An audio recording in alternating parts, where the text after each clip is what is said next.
What's up, Chop Corley, man? Up here with FightHype.com. We up here in Chop's castle, man, in the house. He giving FightHype a little tour and stuff, but we ain't gonna go all up in this business like that. How you doing, man? I'm doing great. Just happy to be back here on FightHype. I'm doing another interview. Yeah, man. So look, off the top, I gotta ask you. There's two guys that you fought that's coming up. Both Randall Bailey, Devon Alexander. Bailey, you fought twice. And I'll get back to that question. I'm going to hold off on a question I got real quick. But how do you see that fight playing out? Again, we asked you this because last time we talked to you, it was two guys you fought before, Cotto, Mayweather. This time it's Alexander, Bailey. How do you see that fight playing out? It's going to be a great fight. We all know Randall Bailey, he's the puncher. Devon, he can punch, but he's more of a boxer. So I see the fight going the distance and Devon winning by a unanimous decision. But if Randall catch Devon, it's going to be by knockout. Ooh. So it's predictable. I mean, Randall has to be busy enough to land the right hand. Right. Devon has to be smart enough to just box for 12 rounds. Do you think, honestly, you fought Randall twice. Do you honestly think he got hurt, being that the fight was prolonged a couple weeks? He had a back injury and everything. Or do you think it was some contractual issues or anything else? Truthfully, I don't know. He said he had an injury. He had to take a couple of weeks off to get himself together and get back into training mode and prepare himself for a later date, which was October 20th. Now, a while back, a lot of people wanted to just see a tiebreaker between you guys. Now, what happened with that? What was supposed to happen with that? Can you give us an update? Well, we thought about doing a tiebreaker. Randall, he won the last fight we fought, and I won the first fight when I defended my title. Right. In 2001. Right.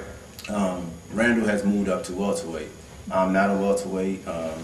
There would be no reason for me to go up to 147 pounds unless the money would be a big factor of me going up to welterweight once again. I tested the water at 147. It didn't work out for me.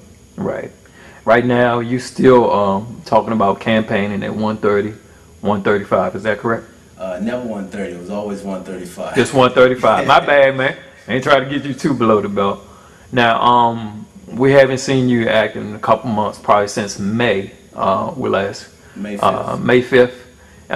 You was cleaning everybody's closet out. Everybody was like, "Man, this old Chop we used to see." Like, he ain't never really went nowhere. But since May, tell us what's going on and what's been prolonging, or how come we probably ain't seen you in a little bit. I have a promoter. Lou DeBella is my promoter, and we fought our last fight in May 5th in Belfast, Ireland. I knocked out Paul McCoskey in the 10th round. And we took a couple weeks out the gym just to get our foot wet as far as working on my shoes, getting my shoes back out there. I came out with a low-cut boxing boot.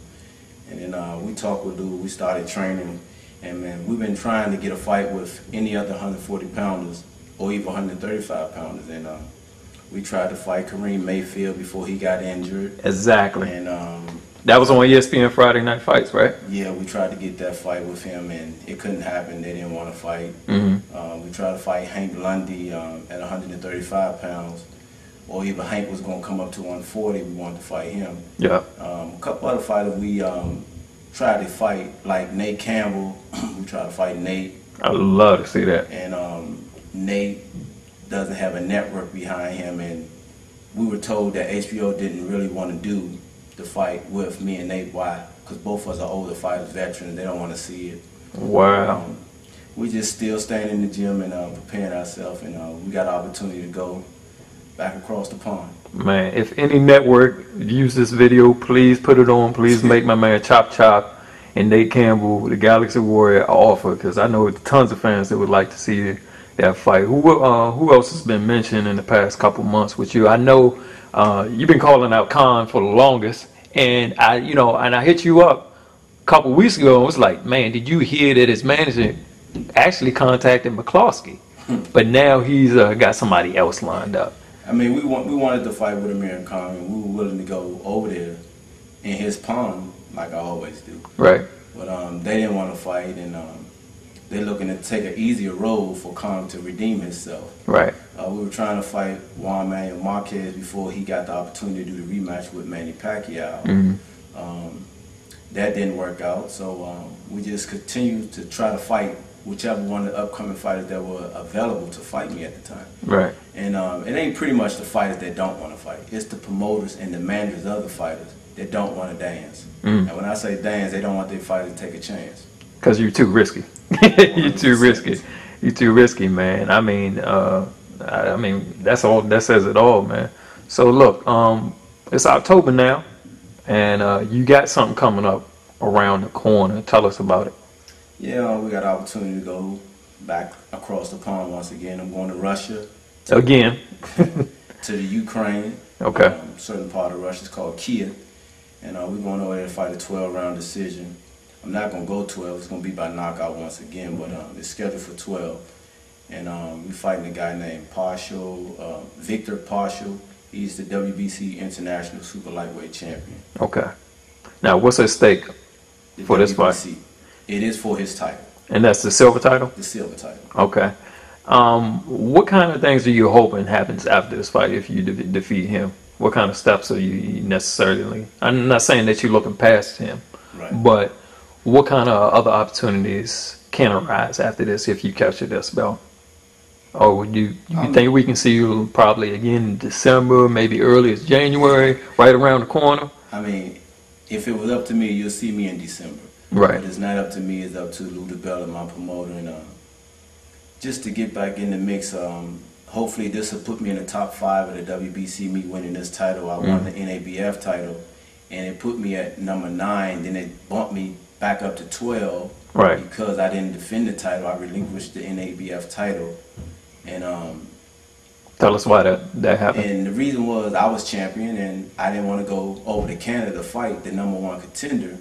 I was tired of traveling in and out the country, going to everybody's backyard. Right. But they wanted me to come to his backyard, and they wanted to promote it. And we said, we the champion, why we got to go back to somebody else's yard? Why we can't bring him to the States? And they wasn't willing to do it, so we relinquished the title, and he's champion now. He has won the NABF, and we refused to go over there to fight him again for the title. We were offered, after he won, to come and fight him. We refused to go fight him. For what? So we just going to fight this fight right here. And hopefully we get ranked in the top 5 for the WBC and try to get an eliminator spot for the championship. With this fight you got coming up in October in Russia, I mean, I see a little box over there, man. Can you tell us what's in it? Can you give us a little sneak peek what you weighing out there? You know, I always come to the ring with some type of attire on. Right, some kind of chemical warfare or something like that, man. What's up? You know, with this outfit, I seen one of the movies when I was traveling, coming from out the country. It was Contraband. Okay. And the soundtrack, it really attracted my attention because it was just so much action in the movie of him trying to get that money out the cargo. Yeah. So they were trying to seize the contrabands and get the money, but when I saw the movie, it made me think of an outfit that I would want to wear for my next fight, and a headpiece also. So this is one of the headpieces that I'll be rocking for my next fight. It's a gas mask with the spikes, and when I come in there, it's gonna be all black. Every time I see you, man, you got on some new threads, the Corley collection, man. I see you got the joints with the axes coming down your sleeve right now, and we got a couple of new shoes over here with the actually I see one right over here with the Puerto Rican flag on it. What has I see a lot has changed with the apparel and the lines. Your fans have access to this gear. Tell them how to get it. You can contact me by email, which is DeMarcus Corley at Yahoo. Or you can hit me on Twitter, that's at ChopChopCorley.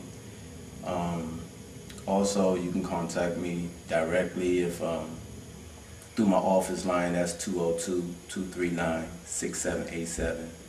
And you can hit me on Facebook also, and the shoes will be shipped directly to your door. I receive payments through PayPal or the Western Union. Right now, you're looking to probably do one from every country, is that correct? Yeah, my vision is to do the major countries that I have been in and fought in. I haven't been to Mexico yet, but we also want to do a shoe with Mexico flag on it. Okay. And we try to get it on one of the big Mexican fighters like Canelo Alvarez on his feet, right, his next fight. We try to get this Puerto Rican shoe on Miguel Cotto's feet.